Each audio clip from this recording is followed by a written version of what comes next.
من شويه انا نزلت اجري عشان الحق الصيدليه، لان النهارده السبت والصيدليات هنا في المانيا بتقفل بدري، خصوصا يوم السبت. يعني على حسب كل مدينه، بس في اغلب الاماكن بتقفل 1:30 الظهر. يعني 1:30 الظهر النهارده السبت.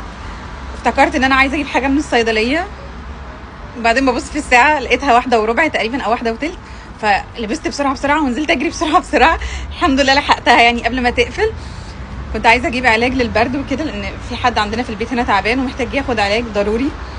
فالمانيا خلي بالكم، لو حد جاي المانيا يوم السبت لازم تجيب علاجك، لو لا قدر الله، او حتى حط علاج احتياطي في البيت عشان لو حصل حاجه وانت في يوم سبت ومش قادر تنزل. يعني انا موجوده في البيت فقدرت انزل، بس لو حد لوحده مثلا موجود تعبان مش هيعرف يروح في حته، فالافضل الحاجات اللي هي بتبقى اساسيه في البيت زي الايبوبروفين، باراسيتامول، الحاجات اللي هي بتاعه البرد، حاجه اللي هي للزور لو حد عنده مثلا كحه او حاجه زي كده.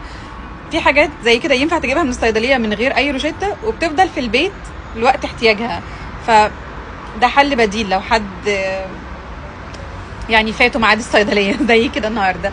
ولكن في النهايه حتى لو يوم اجازه، المانيا فيها ناس بتشتغل يوم السبت والحد عادي جدا، ولكن باوقات مخصصه وفي اماكن محدوده جدا. يعني كل الصيدليات الطبيعيه اللي هي موجوده في الشارع بتقفل، ولكن في صيدليات مخصوصه نوتفال بيتقال عليها صيدليات طوارئ، دي بتبقى فاتحه ايام سبت وحد. تعرفها منين؟ بتكون موجوده على الويب سايت، ممكن تدخل تكتب على اسم المدينه بتاعتك نوتفال ابوتيكا، وعلى حسب المكان اللي انت فيه هيطلع لك الصيدليات دي.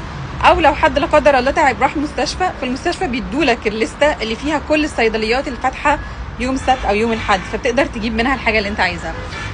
ف دي حاجه يعني حبيت اشاركها معاكم، عشان الصيدليه من اهم الاماكن الواحد بيحتاجها هنا في المانيا، وخصوصا ان الجو بيتغير كتير كتير كتير.